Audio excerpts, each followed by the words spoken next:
राजकुमारी और जादुई फूल। बहुत समय पहले की बात है। एक सुंदर और बहादुर राजकुमारी शीतल थी। शीतल के राज्य में खुशहाली थी, लेकिन उसके दिल में हमेशा कुछ अधूरा सा महसूस होता था। उसे एक जादुई फूल की तलाश थी, जो उसके पिता की पुरानी पुस्तक में बताया गया था। यह फूल किसी भी बीमारी को ठीक करने की शक्ति रखता था, और अगर कोई इसे पा लेता तो वो न केवल अपना दुख खत्म कर सकता था, बल्कि राज्य में शांति ला सकता था। एक दिन शीतल ने तय किया कि वो इस फूल को ढूंढने के लिए यात्रा पर जाएगी। उसने अपने सबसे अच्छे दोस्त वीर, जो एक योद्धा था, उसे साथ लिया।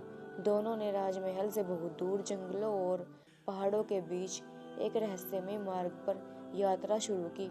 उनकी यात्रा कई मुश्किलों से भरी थी। जंगल में उन्हें जंगली जानवरों से मुकाबला करना पड़ा, पहाड़ों पर बर्फीली हवाओं का सामना करना पड़ा, लेकिन शीतल का दिल कभी नहीं डिगा। एक रात जब वे घने जंगल में आराम कर रहे थे, शीतल ने एक अद्भुत सपना देखा। सपना था उस जादुई फूल का, जो एक विशाल पेड़ के नीचे खिल रहा था, और वहाँ एक बूढ़ी औरत खड़ी थी, जो उसे फूल को लेने का तरीका बताने वाली थी। अगली सुबह शीतल और वीर ने उस स्थान की ओर यात्रा शुरू की, जिसे सपने में देखा था। जैसे ही वो उस पेड़ तक पहुंचे, वहां सच में वही जादुई फूल खिल रहा था, लेकिन उसके पास एक बूढ़ी औरत खड़ी थी।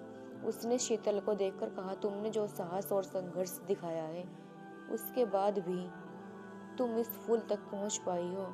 ये फूल खुशहाली लाएगा, लेकिन ध्यान रखना, इसका उपयोग केवल दूसरों की भलाई के लिए ही करना है। शीतल ने उस फूल को लेकर वापसी की, और जब वो अपने राज्य में लौटी तो उसने फूल की शक्ति से कई बीमारियों का इलाज किया। उसकी यात्रा ने न केवल उसे एक नायक बना दिया, बल्कि उसने यह भी सिखाया है कि सच्ची शक्ति दूसरे की भलाई में छिपी होती है। राजकुमारी शीतल का नाम हमेशा के लिए इतिहास में दर्ज हो गया, और उसकी कहानी हर पीढ़ी को साहस, परिश्रम और निस्वार्थ सेवा की शिक्षा देती रही।